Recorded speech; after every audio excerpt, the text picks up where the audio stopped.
Hey there, this is Mr. Icarus, and welcome to yet another edition of Doom Mod Madness. This time round, we're checking out a mod by the name of Run For It, and to be perfectly honest, if you haven't figured out what this mod does by now, then I'm afraid there's no helping you, because as you can see, this is a mod that causes the vast majority of inanimate objects to suddenly sprout legs, some cases tiny little arms as well, and just hightail it all over the place in any particular direction. It's kind of insane. It's kind of like having to chase after many little strange versions of the greased up deaf guy from Family Guy, and I don't even know what's going on anymore. It's such a strange idea. It's one of those things that causes you to think, how do you even come up with this? How does this kind of idea even gestate in the mind? And then you also think, why didn't something like this happen sooner? Because it's absolutely wonderful. It's endearingly insane. Once the initial insanity here wears off, however, you suddenly realize you've got a fresh bunch of challenges to deal with here, gameplay-wise, and chief of which seems to be the barrels. These things will lead to a lot of very embarrassing deaths if you don't keep an eye on them, because the thing that makes these different from the majority of other objects in the game with legs is that one shot isn't enough to make them sit down and stop moving. The only way these things stop moving is if you make them explode. Generally, though, it's just a good idea to take care of barrels as quickly as you possibly can, especially if they're in high number, because they've got a bad habit of straying into your line of fire, and into the line of fire of enemies as well. You'll get these really unfortunate chain reactions that can end a run quite prematurely, and as you've no doubt noticed, it's not just the barrels that have it in for you either. You'll find that imp fireballs in particular can be quite deceptive, because in regular vanilla gameplay, if a fireball misses you and hits the wall, it just evaporates. You don't have to worry about it anymore. But here, if it hits the wall or the floor, much like the power-up over there, it will gain legs. And the difference here is it won't run away from you, it'll actually home in on you. And that's where you find out that certain items in Run For It actually have different kinds of behavior. Believe it or not, you can actually tinker around with these behaviors, but by default stuff like health, ammunition, and armor will be set to generally run away from you, whereas stuff like barrels, other inanimate objects like lamps, they'll be coded to just run all over the place in some kind of random fashion. But when it comes down to stuff like the projectiles, specifically the rockets here, if one of your projectiles strikes the ground, it will generally home in on the nearest hostile entity for you, which is actually pretty damn cool, and really disconcerting at the same time.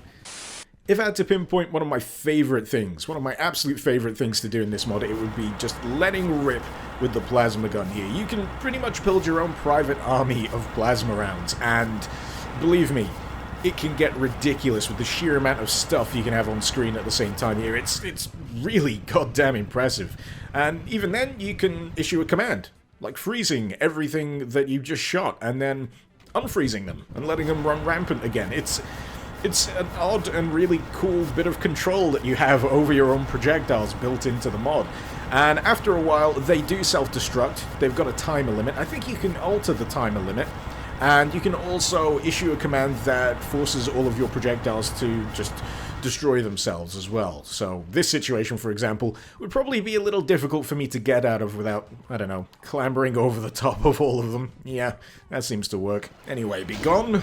It's time to deal with the other projectile, because we've dealt with the rocket launcher, and of course, there's the BFG. Ho ho ho! And what does it do? It sprouts a big derpy BFG round that splits into tinier BFG rounds. How cool is that? I seriously didn't expect that to happen the first time I tried it. It was a really unexpected and fun surprise, and as you can see, it can get just as madcap as the plasma rounds. You can just have tons of these things running all over the place, and it doesn't seem to bother the engine one bit, and this is really surprising to me because I've played Nuts. I know what happens when you have a lot of crap happening on screen at the same time, and there's just something happening here with the way this has been made where it doesn't affect the performance at all, and that is really damn impressive. It's genuinely a sight to behold.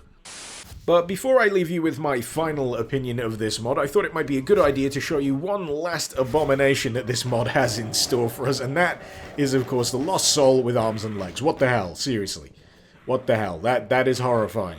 That is gonna haunt my nightmares for years to come. I knew it was probably coming, but still, it didn't prepare me for the sight. That is horrifying. But with that out of the way, would I recommend this mod? Would I recommend Run For It? Absolutely. Of course I'd recommend this. I would wholeheartedly recommend this mod, just on the strength of its strangeness alone. This is a tremendously weird and, crucially, a tremendously fun mod. This is one of those experiences that reminds me that Doom mods truly are the best mods.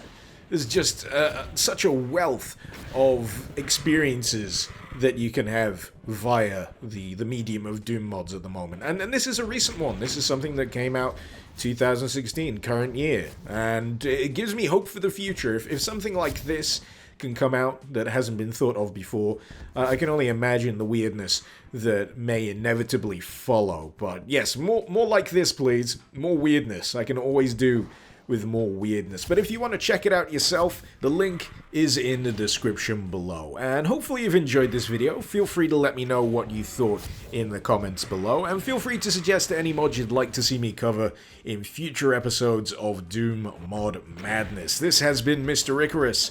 Thank you very much for watching. Icarus out.